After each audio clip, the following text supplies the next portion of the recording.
the center of a cell. It is the most important part of the cell.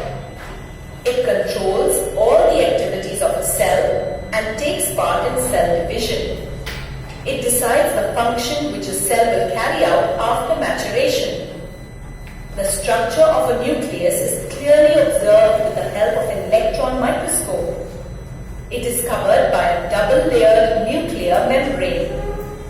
The nuclear membrane has pores which allow the transfer of products from the inside of the nucleus to the outside, that is, the transfer of material from the nucleoplasm to the cytoplasm. The nucleoplasm contains one or more round-shaped nucleoli and a network of fibers called chromatin fibers. Nucleolus is not bounded by a membrane.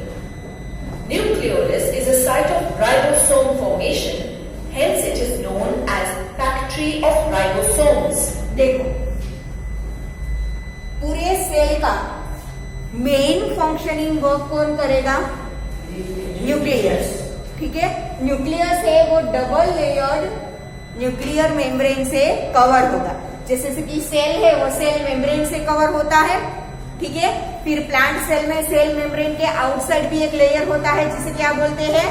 Cell wall, जो कि animal cell में नहीं होता. ठीक है, nucleus के आसपास ये डबल लेयर्ड जो मेम्ब्रेन होगी that is known as nuclear membrane.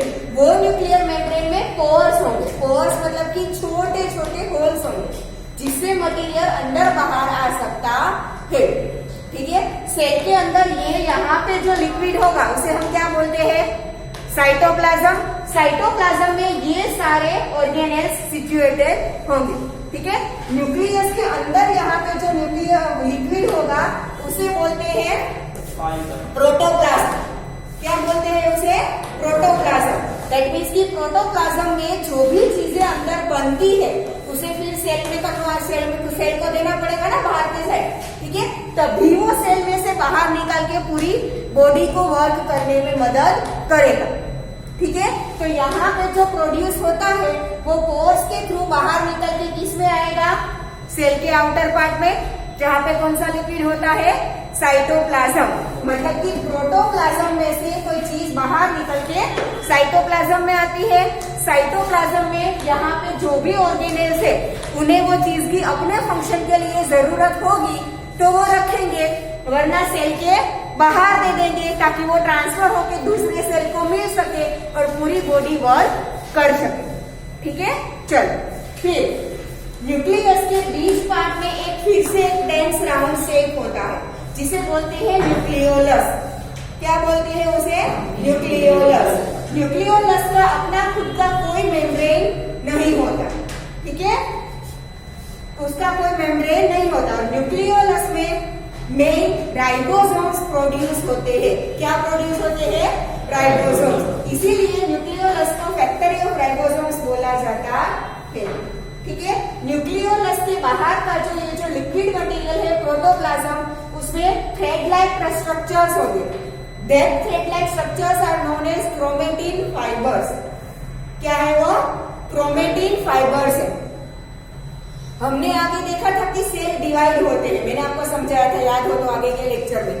एक सेल होगा, डिवाइड होके दो बनेंगे, वो दो फिर डिवाइड होके चार बनेंगे. तो जब ये सेल डिवीजन होता है तब ये जो क्रोमेटिन फाइबर्स है वो एक साथ मिलके पूरा एक स्ट्रक्चर बनाएगा. जैसे कि हम थ्रेड को मिला के पूरी एक लंबी रस्सी बनाते हैं. यस और नो? ठीक है, वैसे ही ये क्रोमेटिन फाइबर्स मिलके रस्सी जैसा बनाएगा जिसे क्रोमोसोम्स बोलते हैं. क्या बोलते हैं? क्रोमोसोम्स. ठीक है, एक सेल के अंदर जब डिवीजन होता है तभी क्रोमेटिन फाइबर है वो क्रोमोसोम्स में कन्वर्ट होंगे. अदरवाइज तब तक वो फाइबर के फॉर्म में ही रहेंगे. ठीक है, जब डिवीजन होता है तब हर एक सेल के अंदर ऐसी क्रोमोसोम की 23 पेयर होती है. कितनी पेयर होती है? 23 पेयर. हम पेयर किसे बोलते हैं? दो चीजें एक साथ हो तो उसे पेयर बोलते हैं. ठीक है, तो दो क्रोमोसोम ऐसे एक दूसरे के साथ मिलके ऐसे 23 पेयर्स बनाएंगे. कितनी पेयर्स बनाएंगे? तो एक सेल के अंदर, न्यूक्लियस के अंदर 23 पेयर्स ऑफ क्रोमोसोम्स होती है। उस पेयर को अलग अलग करो, that means total 46 chromosome. Clear? ठीक है, तो ये 23 क्रोमोसोम्स की पेयर होती है। और ये क्रोमोसोम को, क्रोमेटिन फाइबर को सर्वाइव करने के लिए जो रिबोसोम्स चाहिए वो कहाँ पे हो बनेगा? न्यूक्लियोलस में। इसीलिए उसे फैक्ट्री ऑफ राइबोसोम बोला जाता है। क्लियर? ठीक है। एंड क्रोमेटिन फाइबर में से जो क्रोमोसोम बनेंगे हम बोलते हैं कि डीएनए। पता है आपको? ठीक है। मदर और उसके बच्चे का, फादर और उसके बच्चे का डीएनए सेम होता है। ठीक है, मतलब कि आपका, आपके भाई बहन का डीएनए सेम होगा। ठीक है, वो डीएनए किसमें होता है? रिबोसोम्स, सॉरी क्रोमोसोम्स में होता है। किसमें होता है? क्रोमोसोम्स में। ठीक है, तो ये डीएनए इंफॉर्मेशन कौन देता है? क्रोमोसोम देता है। ठीक है, फिर हमने याद हो तो देखा था कि इनहेरिटेंस, याद है? इनहेरिटेंस ये डीएनए के थ्रू आता है, क्रोमोसोम्स के थ्रू। मतलब कि आपने देखा होगा कि अगर आपके मम्मी या पापा का ये जो ईयरलोब है, ठीक है, वो फ्री ईयरलोब है, तो आपका भी ईयरलोब फ्री होगा। ठीक है, आपके मम्मी या पापा का ईयरलोब एकदम यहाँ से जुड़ा हुआ है, तो आपका भी जुड़ा हुआ होगा। आंख का कलर, ठीक है, वो आता है। फिर हम देखते हैं कि जैसे मम्मी या पापा का चेहरा होता है, उसके बेटे या बेटी का चेहरा उनसे मिलता होता है। हाँ, एग्जैक्ट कॉपी नहीं होता, बट उससे मिलता जुलता है। ठीक है, फिर कोई चीजें हमें इनहेरिटेंस में मिलती है, जैसे कि अगर मम्मी या पापा को डायबिटीज हो तो उसके बेटे या बेटी को होने की प्रोबेबिलिटी 100% है। ठीक है, तो ये सब कुछ जो इनहेरिटेंस में मिलता है, that is because of DNA. और वो डीएनए कहाँ पे होता है? क्रोमोसोम्स में। कहाँ पे होता है? क्रोमोसोम्स में। ठीक है, and that DNA is genes. क्या बोलते हैं उसे? जीन्स। ठीक है, डीएनए एक दूसरे के साथ जुड़ते हैं। मैंने आपको बोला ना कि दो क्रोमोसोम एक दूसरे के साथ ऐसे, जैसे हम दो रस्सी को एक दूसरे से आटा चढ़ावीने આપણે ભેગા કરીએ છીએ, याद हो तो? खबर है? बराबर। उसी तरह से क्रोमोसोम्स एक दूसरे से मिले हुए होते हैं। जब वो दो क्रोमोसोम एक दूसरे से मिलते हैं, तब दोनों का डीएनए मिक्स होता है और वो जीन्स बनाता है। क्या बनाता है? जीन्स बनाता है। क्लियर? इसके बारे में डिटेल में आप 10th स्टैंडर्ड में पढ़ोगे। Chromatin fibers are thin thread-like structures composed of DNA, that is, deoxyribonucleic acid and protein. These fibers get condensed to form short, thick chromosomes during cell division. Chromosomes are visible during cell division. DNA molecules transfer the hereditary information from one generation to the next. Functional segments of DNA are called genes. Usually, one gene controls one or more cell functions, but sometimes a single function is controlled by a set of genes. The nucleus acts as the control center for all the metabolic activities of the cell. It both regulates and coordinates all the life processes of the cell. If at any time the nucleus is removed from the cell, it ultimately dies. Besides its regulatory role, the nucleus also controls cell division. देखो, जैसे हमारी body में से अगर heart निकाल दिया जाए तो बॉडी कुछ काम का है? ठीक है, ह्यूमन बीइंग की बॉडी में से हार्ट निकाला जाए तो वो मर जाएगा ना। ठीक है, वैसे ही न्यूक्लियस है वो सेल का हार्ट है। अगर उसमें से न्यूक्लियस निकल जाए तो सेल क्या हो जाएगा? डेड। ठीक है, The nucleus contains factors or genes that determine heredity. It is also involved in transmission of hereditary characters from parents to offspring due to the chromosomes present in it. In some organisms like bacteria and blue-green algae, nuclear region of the cell is not well developed. देखो, nuclear region well developed नहीं होता, इसलिए ये जो आपको blue blue lines दिख रही है ना, वो क्रोमेटिन फाइबर है। ठीक है, जब न्यूक्लियस है वो एकदम वेल बाउंडेड होगा बाय द न्यूक्लियर मेम्ब्रेन, तो क्रोमेटिन फाइबर उनके अंदर ही रहेगी। ठीक है, यहाँ पे न्यूक्लियस है वो कोई वेल बाउंडेड नहीं होगा, मतलब कि कोई न्यूक्लियर मेम्ब्रेन नहीं होगी, तो क्रोमेटिन फाइबर है वो पूरे सेल में घूमते रहेंगे। ठीक है, वहां पे होता है न्यूक्लियोलस भी होता है, क्रोमेटिन फाइबर भी होता है, बट उनकी कोई जगह एक मेम्ब्रेन के अंदर वो बाउंड नहीं होती, पूरे सेल में घूमते रहते हैं। इसे क्या बोलते हैं हम? प्रोकैरियोट्स या यूकैरियोट्स? प्रोकैरियोट्स। ठीक है, जिसमें न्यूक्लियर मेम्ब्रेन वेल डिफाइंड नहीं होती, उस टाइप के ऑर्गेनिजम्स को हम क्या बोलते हैं? प्रोकैरियोट्स। ठीक है, और जिसमें न्यूक्लियर मेम्ब्रेन वेल डिफाइंड होती है उन्हें eukaryotes, like human beings, animals, plants. ठीक है, Due to the absence of the nuclear membrane, such undefined nuclear region containing only nucleic acids is called a nucleoid. The cells which lack a nuclear membrane are called prokaryotic cells. ये cell को prokaryotic cell बोलेंगे, और ऐसे cell वाले जो organisms होंगे उन्हें क्या बोलेंगे? प्रोकैरियोट्स। ठीक है, The term prokaryotic means the forms which were present before the nucleus was evolved. Greek word pro means before and karyon means nut or kernel. These are the organisms with primitive or primary type of nucleus. These are the cells without membrane-bound organelles. The prokaryotic cells are very simple. The cells having membrane-bound organelles are called eukaryotic cells. In Greek, eu means true and karyon means nut or kernel. देखो, इस type के ये जो sales है उसके जितने भी organelles होंगे, सारे ऑर्गेनेल की अपनी अपनी मेम्ब्रेन होगी। सारे ऑर्गेनेल की अपनी अपनी क्या होगी? मेम्ब्रेन होगी, एक दूसरे से अलग करने के लिए। जबकि प्रोकैरियोट्स में ऐसे मेम्ब्रेन बाउंडेड ऑर्गेनेल्स नहीं होते। ठीक है, यूकैरियोट्स में जितने भी ऑर्गेनेल्स होंगे सेल के अंदर वो सारे मेम्ब्रेन से बाउंड होंगे। ठीक है, और मेम्ब्रेन के अंदर बाहर ट्रांसफर हो सकता है, जैसे कि न्यूक्लियस की मेम्ब्रेन के अंदर बाहर पोर्स के थ्रू ट्रांसफर हो सकता है ना। ठीक है, सेल मेम्ब्रेन के थ्रू सेल के अंदर बाहर हो सकता है, वैसे ही हर एक ऑर्गेनेल की अपनी अपनी क्या होगी?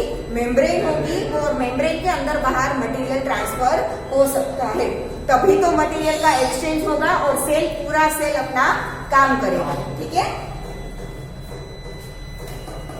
Karyon also refers to the prominent nucleus of a cell. The cells possess a well-defined nucleus which has a prominent nuclear membrane, nucleolus and nucleoplasm. Let us study some differences between prokaryotic and eukaryotic cells. The size of prokaryotic cells is usually small, ranging from 1 to 10 micrometer. But eukaryotic cells are generally large, with sizes ranging from 5 to 100 micrometer. The nucleus is micrometre. देखो, 100 centimetre मतलब 1 metre. ठीक है, वैसे 10 lakh micrometer मतलब 1 metre. 1 के बाद 6 zero लगाओ मतलब 10 लाख। ठीक है, 10 lakh micrometre equal to 1 metre, बहुत छोटा यूनिट है। ठीक है, is absent or not well defined in prokaryotic cells, and the nuclear region or nucleoid is not surrounded by a nuclear membrane. In eukaryotic cells, the nucleus is present and the nuclear material is surrounded by nuclear membrane. Prokaryotes lack membrane-bound cell organelles, but eukaryotic cells have membrane-bound cell organelles like endoplasmic reticulum, Golgi body, mitochondria, plastids, lysosomes, peroxisomes, and vacuoles. In photosynthetic prokaryotic bacteria, the chlorophyll pigment for photosynthesis is associated with membranous vesicles, whereas in case of eukaryotes, chlorophyll pigment is embedded inside the specialized structure called plastids.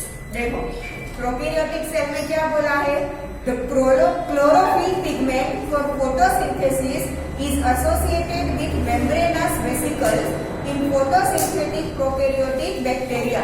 ठीक है, मतलब कि देखो chlorophyll उसी चीज में होगा जिसका कलर ग्रीन है। क्लोरोफिल उसी चीज में होगा जिसका कलर ग्रीन है। हर एक बैक्टीरिया के सेल में क्लोरोफिल हो ऐसा जरूरी नहीं है। ह्यूमन बॉडी के सेल में क्लोरोफिल नहीं होता। हमारे बॉडी का कलर ग्रीन होता है नहीं।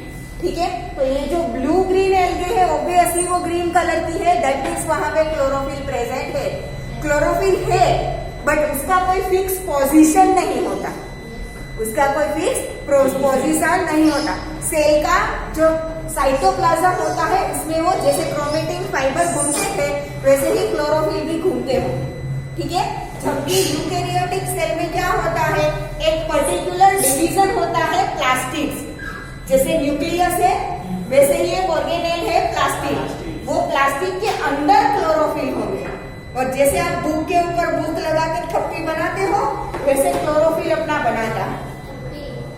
ठीक है, दैट मीन्स प्रोकैरियोटिक में क्लोरोफिल की कोई फिक्स पोजीशन नहीं होती।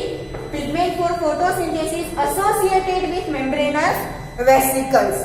वेसिकल्स के साथ वो उसके अंदर होंगे। ठीक है, जबकि वो यूकैरियोटिक में प्लास्टिड्स के अंदर होंगे। ठीक है, प्लास्टिड्स के अंदर क्लोरोफिल हो देन प्लास्टिड ग्रीन कलर के होंगे। प्लास्टिड अलग अलग कलर के होते हैं, सिर्फ क्लोरोफिल ग्रीन कलर का होता है। ठीक है, प्लास्टिक के अंदर मटेरियल चेंज हुआ तो प्लास्टिक का कलर चेंज हो जाएगा, प्लास्टिड। ठीक है, मैम ये सिक्के की तरह आता है क्लोरोफिल? हाँ? क्लोरोफिल क्लोरोफिल सिक्के की तरह होता है? नहीं नहीं दिख रहा है बोले। नहीं, ऐसे ओवल से। In prokaryotic cell, the chromosomes present are single, whereas in eukaryotes, the number of chromosomes are more than one. है यूकैरियोटिक सेल में जो क्रोमोसोम की पेयर होती है वो सिंगल पेयर होती है, जबकि यूकैरियोटिक सेल में वो 23 पेयर्स होती है, मतलब कि मोर देन वन। ठीक है, प्रोकैरियोट में क्रोमोसोम की सिंगल पेयर होती है जबकि यूकैरियोटिक में more than one.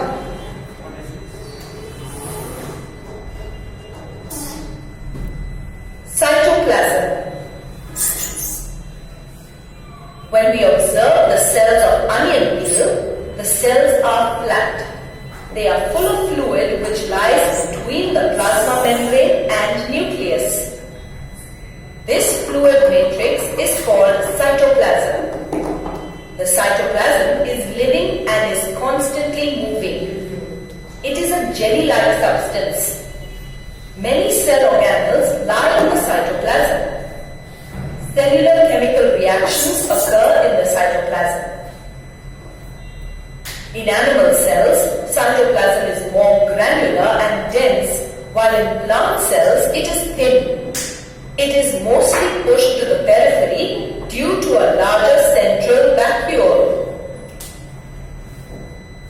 As prokaryotes do not show the presence of any nuclear membrane, membrane-bound cell organelles are also absent.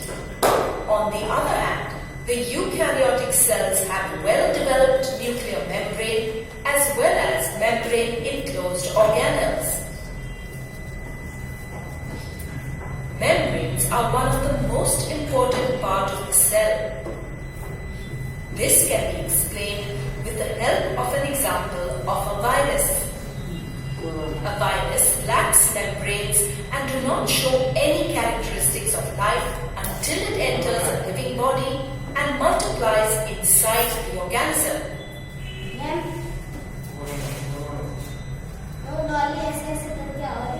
हाँ मैम ऐसे બધા શાંતિથી બેસો સાવ બસ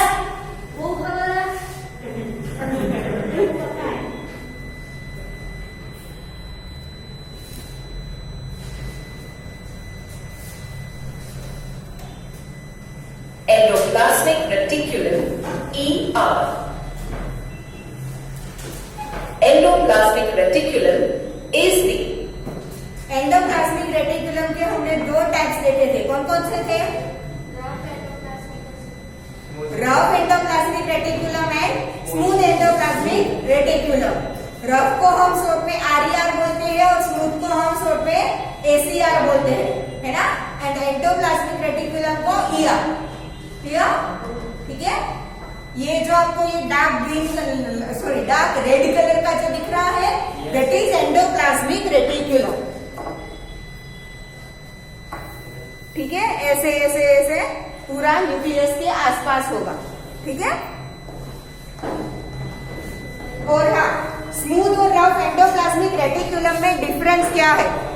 स्मूथ एंडोप्लाज्मिक रेटिकुलम जो होगा, उसकी जो मेम्ब्रेन होगी उसके ऊपर कुछ भी नहीं होगा। ठीक है? मतलब कि एकदम स्मूथ होगा। ठीक है?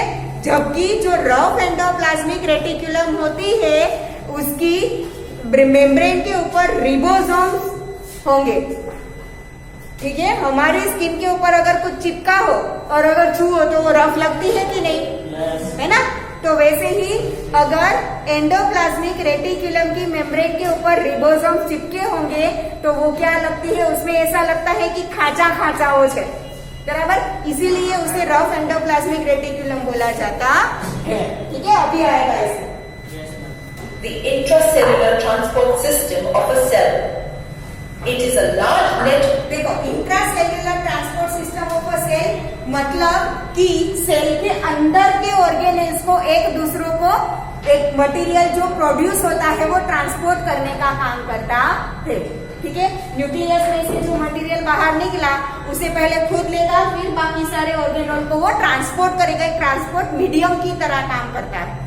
इंट्रासेल्युलर मतलब कि सेल के अंदर के ऑर्गेनेल को, एक सेल में से दूसरे सेल में नहीं। ठीक है? सेल के अंदर के ऑर्गेनेल्स को ट्रांसपोर्ट करने का काम करता है, that means intracellular.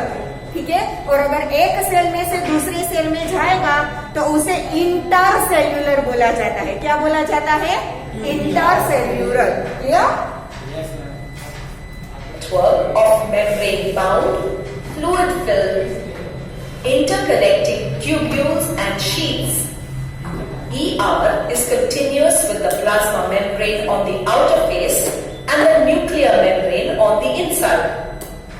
Endoplasmic reticulum is of two types: rough endoplasmic reticulum and smooth endoplasmic reticulum. देखो, रफ के ऊपर आपको यहाँ पे डॉट डॉट्स दिख रहे हैं, उसकी वजह से वो रफ है, जबकि स्मूथ है उसका मेम्ब्रेन एकदम स्मूथ होगा। ठीक है? Rough endoplasmic reticulum (RER) looks rough under an electron microscope. It has particles called ribosomes attached to it. Ribosomes are present in all active cells. Ribosomes are the sites where proteins are synthesized. Rough ER helps to transport the proteins synthesized by ribosomes. The proteins are transported to that area of a cell where they are required. देखो, पहले तो ribosomes बनते कहाँ पे है? Nucleolus में। ठीक है? वो न्यूक्लियोलस में बन के वो न्यूक्लियस का लिक्विड जो था उसे क्या बोलते थे? प्रोटोप्लाज्म।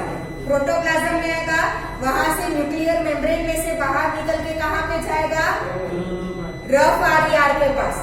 ठीक है? फिर वो राइबोसोम्स जो है वो ये एंडोप्लाज्मिक रेटिकुलम की मेम्ब्रेन के ऊपर चिपक जाएंगे, जिसकी वजह से वो रफ बन जाएगी। ठीक है? फिर वो राइबोसोम्स अपना काम शुरू करते थे। उसका काम है प्रोटीन को सिंथेसाइज करना। प्रोटीन को सिंथेसाइज करना मतलब कि हमने खाना खाया, उसमें प्रोटीन भरपूर है, ठीक है। प्रोटीन खाना खाया हमने, पर वो प्रोटीन डायरेक्टली हमारी बॉडी पे तो इफेक्ट नहीं करेगा ना, फिर हमारी बॉडी में उस प्रोटीन के ऊपर बहुत सारी रिएक्शंस होगी। वो रिएक्शन करने का काम किसका है? रिबोसोम्स का, ठीक है। उसे बोलते हैं प्रोटीन सिंथेसाइज करना, ठीक है। वो काम कौन करेगा? राइबोसोम्स। राइबोसोम्स वो प्रोटीन को सिंथेसाइज करेगा, फिर वो प्रोटीन को अलग अलग पार्ट्स में वो क्या करेगा? ट्रांसपोर्ट करेगा, ठीक है। Smooth endoplasmic reticulum (SER) is without ribosomes. It is meant for the manufacture or synthesis of fat molecules or lipids. Endoplasmic reticulum acts as an intracellular transport system.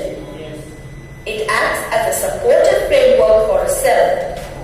This is because it extends from the nuclear membrane to the plasma membrane. It synthesizes proteins and lipids or fats and transports them. Some lipids synthesized by ER are used as building blocks of plasma membrane. The process of building of cell membrane with the help of lipids and proteins is called membrane biogenesis. देखो, हमने सबसे पहले जब हमने cell के बारे में पढ़ना स्टार्ट किया था, तब सबसे पहले हमने क्या देखा था?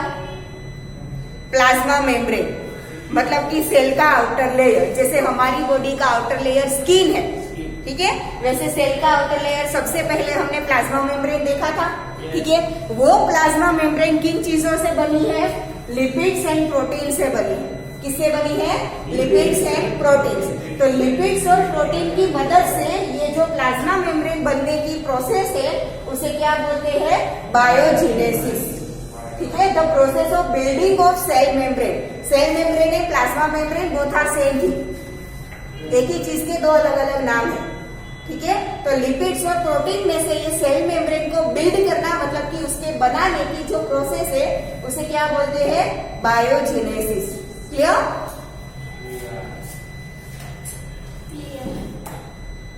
Some other proteins and lipids are used in the cell metabolism as enzymes and hormones. It transports proteins synthesized by ribosomes. अभी वर्ड आया कि बाकी के देखो सारा प्रोटीन और लिपिड सारा सेल मेम्ब्रेन बनाने में नहीं यूज हो जाएगा, ठीक है। थोड़ा बहुत जो बचेगा वो हार्मोन्स बनाने का काम करता है। आपको पता है हार्मोन्स क्या है? ठीक है।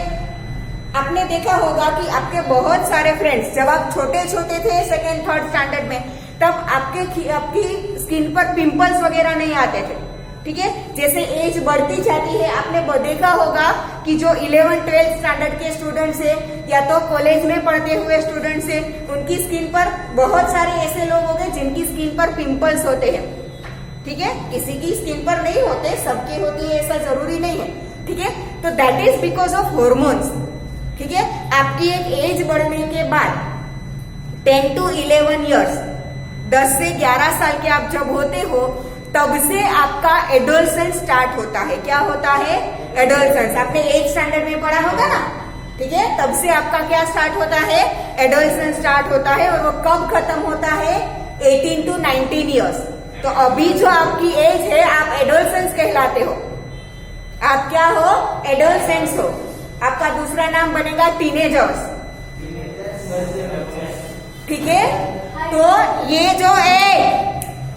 ये जो एडोलसेंट मतलब इस एज को, ये जो टाइम होता है बिटवीन 10 to 11 ईयर्स से लेके 18 to 19, उस टाइम को बोलते हैं प्यूबर्टी। तो ड्यूरिंग प्यूबर्टी आपकी बॉडी में बहुत सारे चेंजेस आते हैं, आपने 8th स्टैंडर्ड में पढ़ा ही है, ठीक है। तब आपकी बॉडी में से हार्मोन्स सिक्रेट होना स्टार्ट होता है, मतलब कि एक टाइप का केमिकल सिक्रेट होता है, ठीक है। तो वो केमिकल किसमें से बनता है? प्रोटीन्स एंड लिपिड्स में से। And because of that hormones आपकी बॉडी में चेंजेस आने लगते हैं, ठीक है। आपकी हाइट बढ़ना, बॉयज के मुस्ताचीज और बियर्ड आना, ठीक है, वो सब कुछ किसमें होता है? ये प्यूबर्टी के ड्यूरिंग। इसमें हंसने वाली क्या बात है?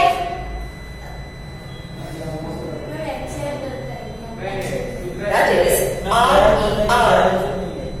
LCR of certain cells of liver plays an important role in defense mechanism of body. It has a crucial role in detoxifying many poisons and drugs which enter our body through food, air or water.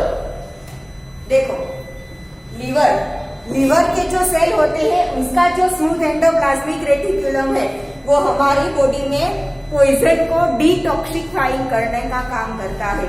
मतलब कि हमारे खाने में, पानी में या तो respiration के थ्रू अगर कोई ऐसा मटेरियल गया कि जो बॉडी के लिए टॉक्सिक है, ठीक है, तो उसे कंट्रोल करने का काम कौन करेगा? लीवर के अंदर के सेल के जो स्मूथ एंडोप्लाज्मिक रेटिकुलम है वो, ठीक है।